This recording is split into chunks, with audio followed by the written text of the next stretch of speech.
precision, strength, and speed. I come from a demanding sport where time is all that matters.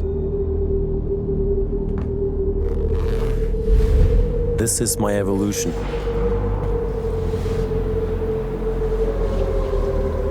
Out there in the dark, I fight my way to the top, till something new is about to arrive.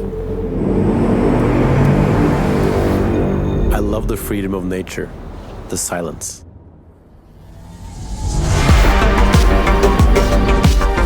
Finding that perfect line.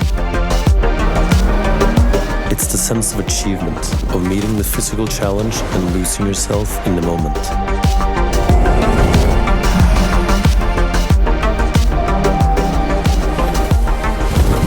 Where time does not matter any longer.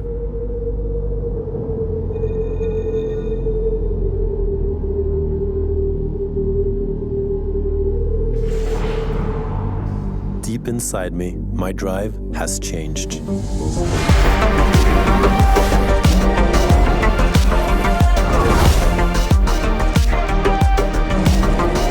But some things will always remain the same.